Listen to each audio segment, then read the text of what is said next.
والسلام على عباده الذين اصطفى خصوصا على أفضلهم وخاتم النبيين محمد الأمين وعلى آله وصحبه أجمعين.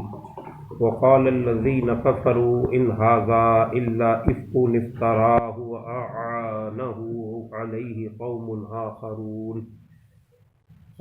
آخرون فقد جاءوا ظلما وزورا.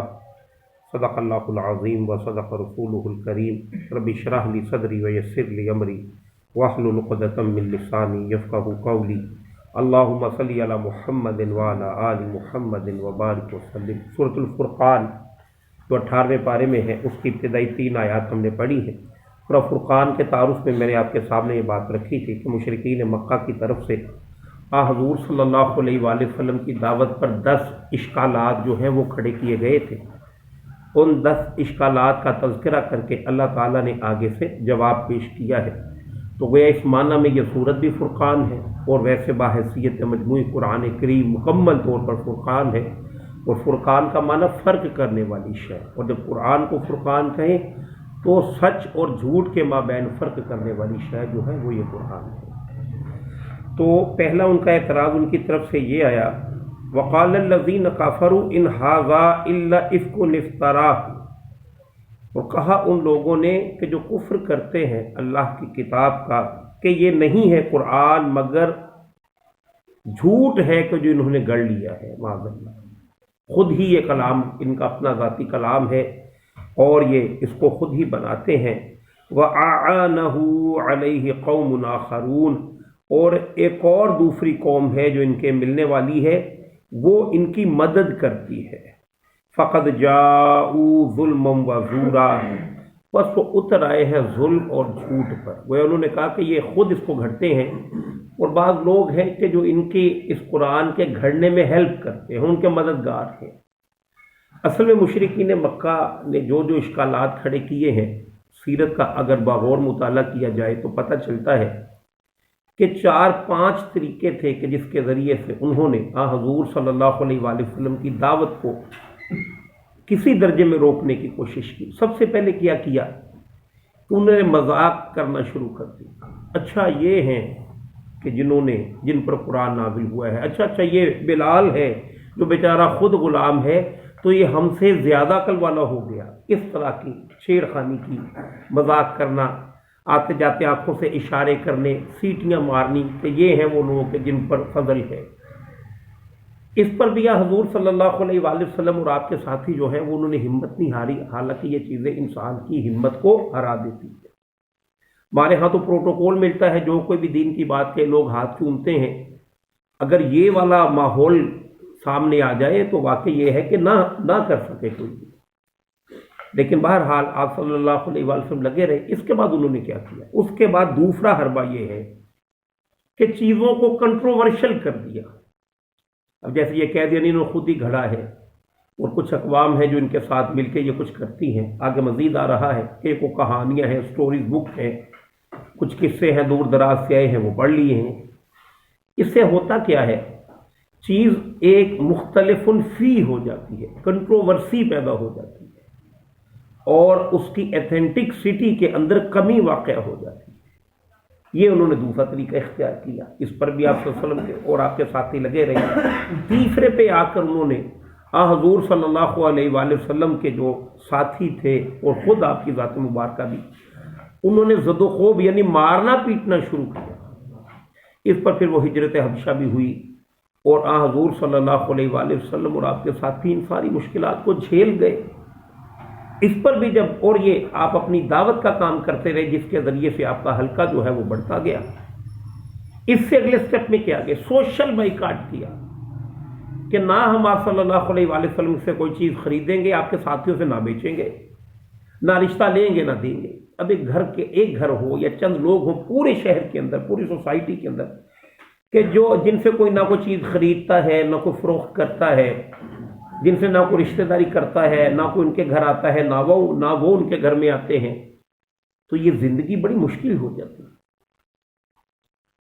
اس پر بھی حضور صلی اللہ علیہ وسلم اور آپ کے ساتھی لگے رہے. تو 5ویں سٹیپ پہ جا کے آخری جو ان کا سٹیپ تھا وہ کیا تھا کہ ڈیل کر لیں. آپ ہماری کچھ باتیں مان لیں، کچھ ہم آپ کی مان لیتے ہیں، اس پر بھی اللہ تعالیٰ نے منع فرما دیا۔ تو پھر اس کے بعد مدینہ المنورہ کے اندر جا کر ہجرت ہوئی ہے۔ تو یہ اشکال نمبر دو ہے، کنٹروورسی پیدا کرنا۔ اللہ فرماتے ہیں فقد جاؤ ظلم و زورا، کہ پس یہ تو ظلم اور جھوٹ پر اتر آئے ہیں، یعنی قرآن کا حق ہونا خود قرآن کریم سے ثابت ہے، اور ان سے بہتر کوئی بھی نہیں جانتا، کیونکہ ان کی زبان کے اندر یہ کلام ہے، لیکن یہ کہ ظلم اور جھوٹ پر اتر آئے ہیں۔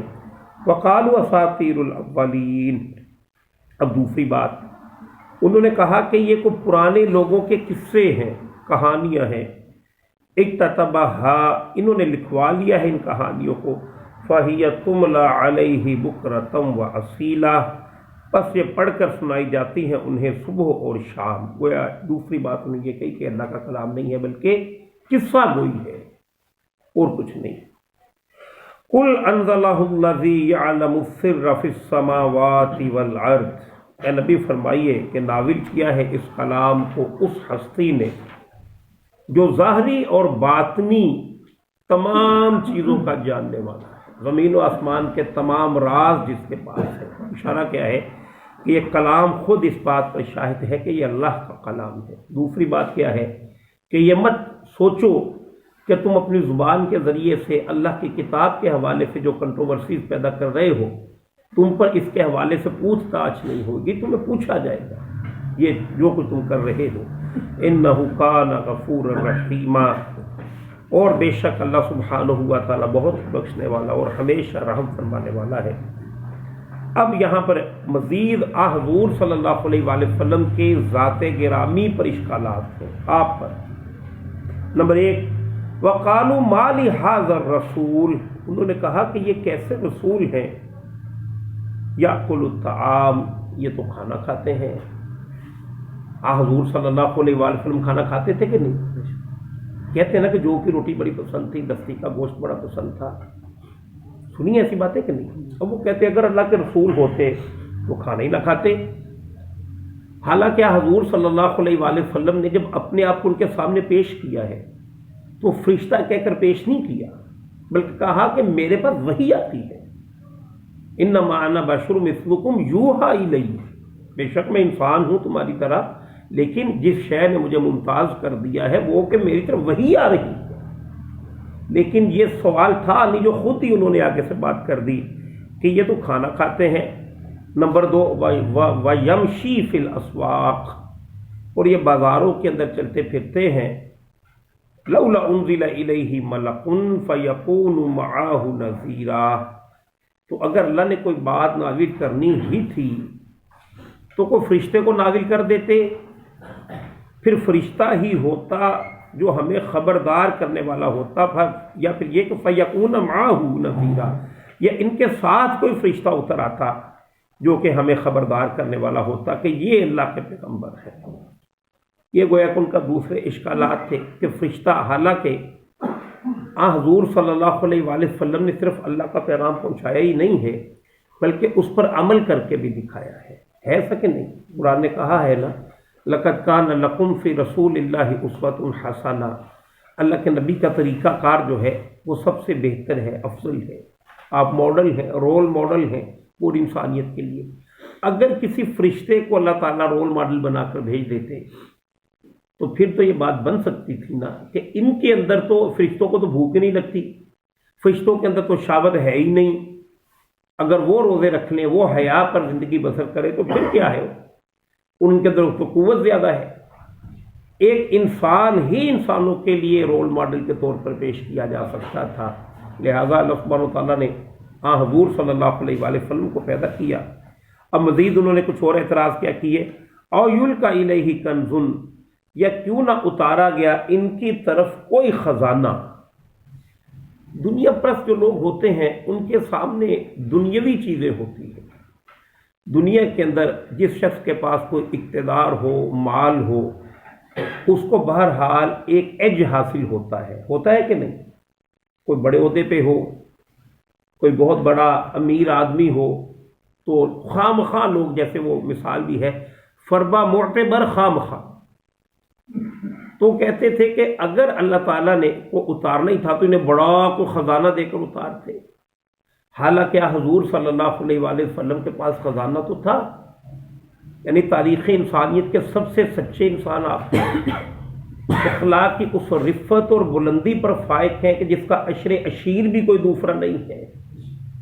حضور صلی اللہ علیہ وآلہ وسلم کو کتنا بڑا خزانہ قرآن آپ ہی پہ نازل ہو رہا ہے، وہ چھوٹی بات تو نہیں ہے، لیکن دنیا پرست لوگوں کے سامنے اصل حیثیت جو ہے وہ مال کی ہے۔